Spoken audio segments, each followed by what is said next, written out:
नमस्कार, खास खबर देख रहे हैं आप। बड़ी खबर के साथ बुलेटिन की शुरुआत करेंगे। ग्वालियर से बड़ी खबर है, जहां 2 मंजिला मकान ढाया गया है। दरअसल एयरफोर्स स्टेशन के नजदीक बना हुआ था ये मकान, अवैध तरीके से जिसका निर्माण किया गया था। जिला प्रशासन और नगर निगम की टीम ने कार्रवाई की है। अवैध रूप से इस मकान को ध्वस्त कर दिया गया है। एयरफोर्स स्टेशन और नव निर्माणाधीन एयरपोर्ट टर्मिनल के लिए ये दिक्कतें पैदा कर रहा था। सुरक्षा के लिहाज से भी ये अवैध निर्माण घातक हो सकता था। दरअसल एयरफोर्स स्टेशन के पास में ही इस इमारत का निर्माण किया गया था और इसकी ऊंचाई भी इतनी थी कि इसके ऊपर से एयरफोर्स स्टेशन के अंदर की तस्वीरें ली जा सकती थी, वहां की जानकारी हासिल की जा सकती थी। और ऐसे में सुरक्षा पर खतरा होने के बाद आखिरकार निगम और प्रशासन की टीम ने इस अवैध निर्माण को ध्वस्त कर दिया, गिरा दिया। दरअसल एयरफोर्स अथॉरिटी की तरफ से भी, एयरफोर्स की तरफ से भी इसकी शिकायत की गई थी कि इस तरह का निर्माण जो कि खतरा हो सकता है सुरक्षा के लिहाज से।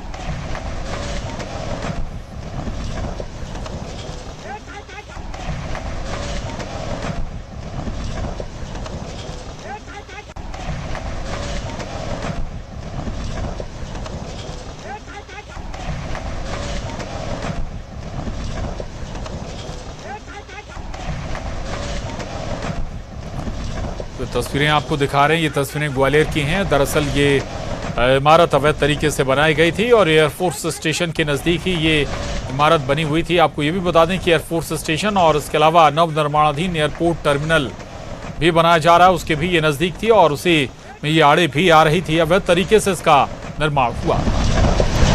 आगे बढ़ेंगे। बालोद से बड़ी खबर है, 2 भगवाधारियों को पुलिस ने पकड़ा है। पुलिस संदिग्ध हालत में जो 2 लोग शख्स घूम रहे थे, उन्हें पुलिस ने पकड़ा है। आधार कार्ड में दोनों की पहचान मुस्लिम मिली है।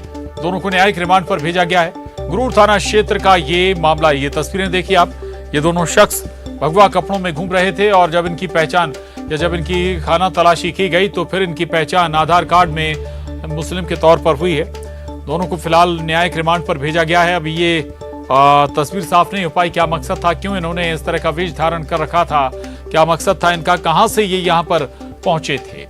तो ये बड़ी खबर है बालोद से, जहां पर 2 भगवाधारियों को पुलिस ने पकड़ा है।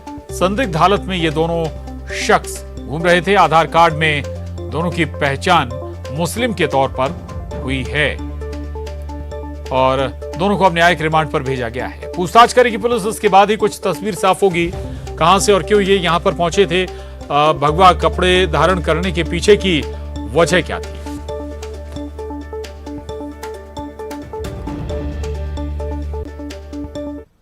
और धमतरी से बड़ी खबर है, बच्चा चोरी के शक में युवक की पिटाई की गई है। ग्रामीणों ने युवक की जमकर पिटाई की है। पुलिस के सामने युवक की पिटाई हुई है। अर्जुनी थाना के उड़ेना गांव का यह मामला है। पुलिस ने युवक को हिरासत में लिया है। तो ये बड़ी खबर है धमतरी से, जहां आपको बता दें कि बच्चा चोरी के शक में एक युवक को जमकर पीट दिया गया। ग्रामीणों ने युवक की जमकर पिटाई कर दी और पुलिस के सामने भी बताया जा रहा है कि युवक को जमकर पीटा गया है। ये पूरा मामला धमतरी के अर्जुनी थाना के उड़ेना गांव का है और गांव वालों को शक था कि युवक बच्चा चोरी के लिए पहुंचा था और इसी शक में युवक को जमकर पीटा गया, जमकर उसकी धुनाई की गई है। पुलिस की मौजूदगी में भी युवक की पिटाई लगातार होती रही। भोपाल से बड़ी खबर इस वक्त की, बाबा पुरुषोत्तमानंद ने समाधि ली है। 3 दिनों के लिए उन्होंने भू समाधि ली है। मौके पर पुलिस की टीम भी पहुंची है। बाबा ने समाधि के लिए अनुमति मांगी थी, लेकिन प्रशासन से उन्हें अनुमति नहीं मिली थी समाधि के लिए। आखिरकार प्रशासन की अनुमति नहीं मिलने पर भी उन्होंने 72 घंटे की समाधि ली है। टीटी नगर स्थित विजयासन भद्रकाली विजयासन दरबार परिसर में ही उन्होंने समाधि ली है। पुलिस प्रशासन ने समाधि की अनुमति को निरस्त किया था। अधिकारियों की समझाइश के बाद भी बाबा ने समाधि ले ली। लगातार 72 घंटे तक गहरे गड्ढे में बंद रहेंगे बाबा पुरुषोत्तमानंद। तो ये तस्वीरें देख रहे हैं आप। दरअसल बाबा पुरुषोत्तमानंद ने 3 दिनों के लिए भू समाधि ले ली है और मौके पर पुलिस की टीम भी पहुंची हुई है। बाबा ने समाधि के लिए अनुमति मांगी थी, लेकिन प्रशासन से उन्हें समाधि की अनुमति नहीं मिली थी। नगर में बाबा परमानंद जी ने जो है इस समय आप देख सकते हैं यहाँ पे समाधि ले ली है। यहाँ पे जमीन के अंदर गड्ढे में उन्होंने समाधि ली है और गड्ढे के ऊपरी हिस्से में पट्टियाँ रख के आप देख सकते हैं यहाँ पे मिट्टी डाल दी गई है और मिट्टी के ऊपर फूल डाले जा रहे हैं। यहाँ पे जो भी श्रद्धालु आ रहा है वो यहाँ पे माला चढ़ा रहा है। हम यहाँ पे कुछ लोग मौजूद हैं, उन्हीं से जानेंगे आखिरकार ये क्यों समाधि ली गई इस तरीके की। माँ भद्रकाली विजयासन दरबार आध्यात्मिक संस्था के संस्थापक स्वामी पुरुषोत्तमानंद जी महाराज विगत 30 वर्षों से बहुत कड़ी साधना कर रहे हैं। उस साधना को मैंने देखा है, मैं उनका परम शिष्य हूँ और उन्होंने सिर्फ जन कल्याण के लिए कदम उठाया है। सर्वप्रथम उन्होंने अग्नि स्नान किया था भवानी चौक के सामने, उसके बाद महेश्वर में उन्होंने 24 घंटे की जल समाधि ली थी और उसके बाद कई गुफाओं में, दुर्गम गुफाओं में, जंगलों की गुप्त नवरात्र में ये अपनी भूमिगत समाधि लेते रहे हैं। अब इन्होंने पहली बार जन कल्याण के लिए पूरी पब्लिक के सामने भूमिगत समाधि ली है और इस दरबार में 30 वर्षों से मैं स्वयं देख रहा हूँ बहुत लोगों के काम हो रहे हैं, कई नेताओं के, कई रोजगार मिल रहा है, घर के कलेश, हर जगह से संतान प्राप्ति, हर काम 100% हो जाता है।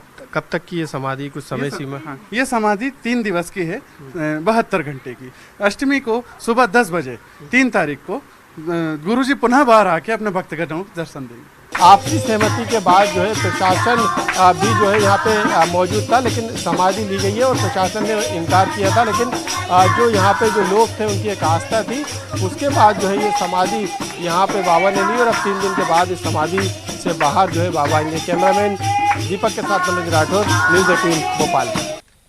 और बात शहर की सरकार की, जहां बीजेपी सरदार बने 46 नगरीय निकायों के नतीजे आ गए हैं। 17 नगर पालिका में से 12 पर बीजेपी ने कब्जा जमाया है और 29 नगर परिषद में से 19 पर कमल खिला है। तो ये बड़ी खबर है शहर की सरकार से जुड़ी हुई। दरअसल 46 नगरीय निकायों में नतीजे आ गए हैं।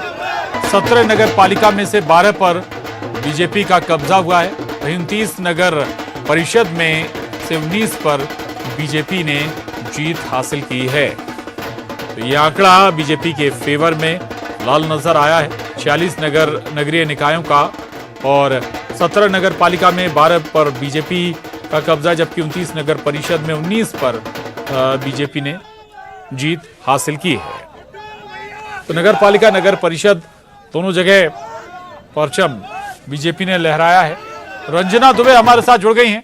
रंजना, हालांकि 46 नगरीय निकायों के में ही ये चुनाव थे, नतीजे आ गए हैं, लेकिन यहां पर बीजेपी या कमल एक बार फिर मजबूत नजर आया है। रंजना,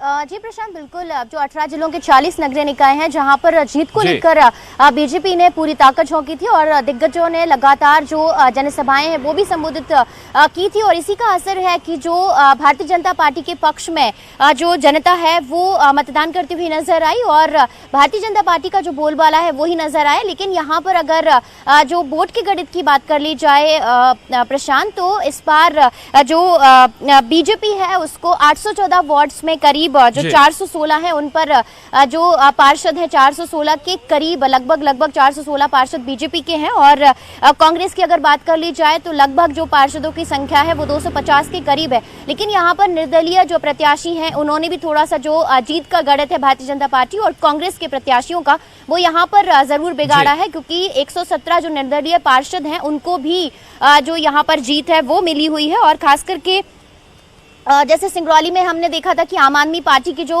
महापौर हैं वो जीती हैं और इस बार आम आदमी पार्टी भी जो सेंध है वो लगाती हुई नजर आ रही है, क्योंकि 7 जो पार्षद हैं वो भी आम आदमी पार्टी के जीते हुए हैं लगभग अगर अभी बात कर ली जाए। और इसी के साथ ही जो बहुजन समाजवादी पार्टी है उसके भी जो 3 पार्षद हैं वो जीत कर आए हैं। जनता का जो जन समर्थन है इनको मिला है। और इसी बीच जो गोंडवाना गणतंत्र पार्टी है उसके भी जो 6 पार्षद हैं वो जीते हैं। तो ऐसे में अगर इस बार देखा जाए तो सपा ही है जिसके पार्षद नहीं जीते हैं।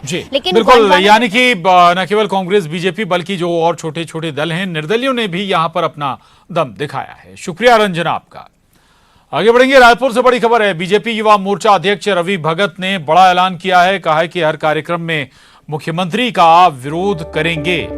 ये भी कहा कि मुख्यमंत्री के हर कार्यक्रम में गलत नीतियों को लेकर विरोध करेंगे। सरकार हर मुद्दे में फेल है, उसे जनता के बीच लेकर जाएंगे। सरकार की हर विफलता को जनता के बीच लेकर जाएंगे। तो ये ऐलान आपको बता दें कि बीजेपी युवा मोर्चा अध्यक्ष रवि भगत ने किया है और हर कार्यक्रम में मुख्यमंत्री का विरोध करने का ऐलान भारतीय जनता युवा मोर्चा अध्यक्ष रवि भगत का दावा कर रहे हैं कि सरकार हर मुद्दे पर फेल है, उसे जनता के बीच लेकर जाएंगे।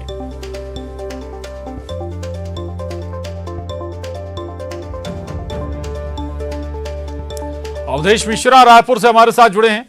अवधेश, ये सक्रियता भारतीय जनता युवा मोर्चा, मतलब बीजेपी तो सक्रिय है ही, भारतीय जनता युवा मोर्चा युवा संगठन भी अब सक्रिय बीजेपी नेतृत्व कर रहा है। आगामी विधानसभा चुनाव ही बड़ी वजह नजर आती है, सीधा अब मुख्यमंत्री पर, सरकार पर हमला।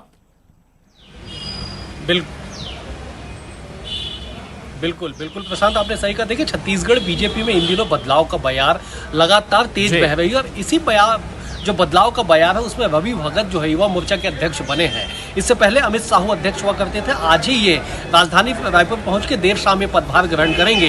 राजधानी पहुंच चुके हैं, शहर में उनका रोड शो जारी है। जब उनसे बातचीत की गई, जब उनसे पूछा गया कि आखिरकार उनकी प्राथमिकता में क्या कुछ शामिल होना है, क्योंकि चुनाव से एक साल पहले युवा मोर्चा के अध्यक्ष को बदल देने के बाद आपको जिम्मेदारी दी गई है, तो क्या कुछ प्राथमिकता में होगा, तो उन्होंने सीधे तौर पर कहा कि हम हर कार्यक्रम में मुख्यमंत्री का विरोध करेंगे। ये कहा कि मुख्यमंत्री को लेके विफलताओं के लेके, सरकार की विफलताओं के लेके मुख्यमंत्री के कार्यक्रम में जाके विरोध करेंगे। दरअसल प्रशांत, इस बात की के भेंट मुलाकात कार्यक्रम में बीजेपी के कार्यकर्ताओं के द्वारा वहां पे हुज्जत करके उस वीडियो को वायरल करने के खिलाफ कांग्रेसी लगातार मुखर थी और सक्रिय थी। लेकिन इसके बाद आज युवा मोर्चा के अध्यक्ष का यह ऐलान अपने आप में बताने के लिए काफी है कि भले कांग्रेस इसके पीछे कुछ भी कहे, लेकिन युवा मोर्चा के जो अध्यक्ष ने जो ऐलान किया है कि मुख्यमंत्री के सभी कार्यक्रम में जाके विरोध करेंगे, ये सच में एक बड़ी राजनीति की ओर आगे बढ़ेगी। और अगर ऐसा कुछ धरातल पे बिल्कुल अब देखना है कि वाकई ये ऐलान भर है या फिर जमीन पर कुछ नजर भी आता है। भारतीय जनता युवा मोर्चा का नेतृत्व जरूर बदला, उसका असर कितना होगा जमीन पर देखना होगा। शुक्रिया अवधेश आपका पूरी जानकारी के लिए। आगे बढ़ेंगे। पन्ना में अब सफेद हीरों का काला व्यापार होने लगा है। बृजपुर थाना क्षेत्र के संचालित खदानों से हीरा व्यापारी चोरी से हीरा खरीद रहे हैं। बताया जा रहा है कि 12.20 कैरेट का हीरा बृजपुर खदान से मिला था, जिससे दो लोगों ने पन्ना के हीरा व्यापारी को करीब 70 लाख रुपए में बेच दिया। मामले की जानकारी के बाद हीरा अधिकारी ने कहा है कि जांच जारी है। 12.20 कैरेट का हीरा है, जिसके मिलने की चोरी से बेचने की सूचना हमें प्राप्त हुई थी, जिसके संबंध में संज्ञान में आया है कि बबलू सोनी है वहाँ के निवासी और घनश्याम यादव, इन दोनों के द्वारा हीरा मिला था और इन्होंने किसी व्यापारी को बेचा है। और जिसके और नीम हकीम पर नकेल में आज आपको दिखाते हैं धमतरी का हाल। यहाँ भी धड़ल्ले से चल रहे झोलाछाप डॉक्टरों की दुकान। अफसर खुद बताते हैं कि 300 से ज्यादा झोलाछाप डॉक्टर यहाँ पर हैं। देखिए, मेरी डिग्री है RANM की। इसका पूरा हम टेक्निकल जो उसका बताइए ना, हम लोग समझते नहीं इसको। आप लोग समझते हो? नहीं, हम भी नहीं समझते। आप बताएंगे मेडिकल फील्ड का टेक्निकल टर्म है, या बताइए क्या है? बता रही हूँ RANM। ये तो शॉर्ट फॉर्म जो आप बता रही हैं। फिर ले जाओगे आप लोग। अपनी डिग्री बताने में मैडम झिझक रही हैं। फिर ले जाओगे आप लोग। क्लिनिक खोलकर भले ही डॉक्टर साहिबा बन बैठी हूँ, लेकिन शायद इन्हें भी पता है कि जो ड्यूटी ये कर रही हैं, उसकी इजाजत इनकी डिग्री नहीं देती है। इस बोर्ड पर मैडम के नाम के साथ बोल्ड अक्षरों में RANM लिखा है। आसान शब्दों में समझिए तो मैडम नर्स हैं, लेकिन भूमिका डॉक्टर की निभा रही हैं। ये अकेली नहीं, धमतरी में ऐसे डॉक्टरों की भरमार है। ये झोलाछाप डॉक्टर धड़ल्ले से क्लिनिक खोलकर बैठे हैं। अधिकारी खुद बता रहे हैं कि जिले में 300 से ज्यादा झोलाछाप डॉक्टर हैं। डेटा हमारे पास में ऐसे लोगों का है, और वो डेटा मैं समझता हूँ, मेरे जिले की बात करूँ तो लगभग 300 के आसपास है, जिसके लिए हमने एक अभियान चलाया था। तो ये सारे लोगों ने जो है अपना बोर्ड और ये सब जो है वो नेम प्लेट वगैरह जो लगाए थे वो सब उतार दिए थे, और किसी प्रकार का जो है वो व्यवसाय का जो भी था वो उसको बंद किए हुए थे। धमतरी शहर के पास भटगांव में ये डॉक्टर सड़क के किनारे बाकायदा बोर्ड लगाकर डिस्पेंसरी खोलकर बैठे हैं। इन्हें सिर्फ प्राथमिक उपचार देने की अनुमति है, लेकिन ये दवाएं भी दे रहे हैं, इंजेक्शन भी लगा रहे हैं और फीस भी ले रहे हैं। ऐसे ही एक क्लिनिक में न्यूज 18 की टीम पहुंची। यहाँ महिला डॉक्टर बनकर बैठी थी। इनसे जब इनकी डिग्री का फुल फॉर्म पूछा गया, उसका जवाब भी ये काफी मशक्कत के बाद दे पाई। है RANM की। इसका पूरा हम टेक्निकल जो उसका बताइए ना, हम लोग समझते नहीं इसके बारे में। आप लोग समझते हो? नहीं, हम भी नहीं समझते। आप बताएंगे मेडिकल फील्ड का टेक्निकल टर्म है, या बताइए क्या है? वही बता रही हूँ RANM। ये तो शॉर्ट फॉर्म जो आप बता रही हैं। जिले में झोलाछाप डॉक्टरों की मौज है। ये झोलाछाप डॉक्टर लोगों की जान से खिलवाड़ कर रहे हैं। ऐसे लोगों के खिलाफ आखिर कार्रवाई क्यों नहीं होती? ये पूछे जाने पर CMHO अपनी समस्या बता रहे हैं। ये इस तरह का करना इनको बिल्कुल भी अलाउ नहीं है। इनको केवल प्राथमिक उपचार कर सकते हैं, वह भी अगर वो मुख्यमंत्री या प्रधानमंत्री कौशल विकास के इसके तहत में प्रशिक्षित अगर हैं तो उतना ही कर सकते हैं। और वो भी किसी विशेष परिस्थिति में, आकस्मिक परिस्थिति में, कि कोई व्यक्ति अगर गिर गया है, कोई व्यक्ति जल गया है, कोई मरीज जो पेट का दर्द लेके आता है या कोई दर्द लेके आता है घुटने में, कमर में, तो उसका प्राथमिक उपचार की कुछ दवाइयाँ होती जो उतना ही आपको दिया जाना है, और उसमें किसी प्रकार का जो है वो प्रैक्टिस या जिसको हम बोलते हैं ना, उसके बदले में कोई फीस नहीं लेना है।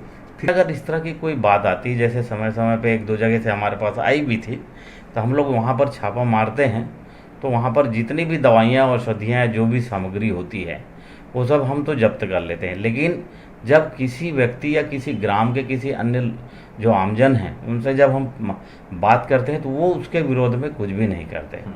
और हमारे पास में इस तरह के कोई भी साक्ष्य या इस तरह का कुछ भी उनके विरुद्ध में कुछ नियमानुसार कार्रवाई करने के लिए कोई ऐसा प्रावधान नहीं है। हम उसको बंद कर देते हैं, हम उसको ताला लगा सकते हैं, सब कर। लेकिन सवाल है कि हमारे पास उस तरह का कोई साक्ष्य नहीं रहता। कहते हैं नीम हकीम खतरे जान। ऐसे नीम हकीमों पर लगाम लगाना शासन प्रशासन की जिम्मेदारी है, लेकिन साथ ही जनता की समझदारी भी जरूरी है। लोग जागरूक हों, इस मिशन के जरिए यही हमारी कोशिश है। नीम हकीमी पर नकेल के लिए धमतरी से अभिषेक पांडे की रिपोर्ट।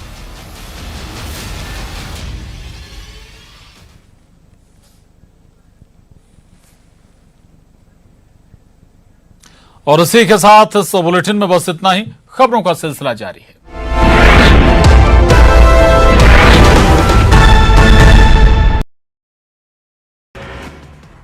PFI पर कार्रवाई को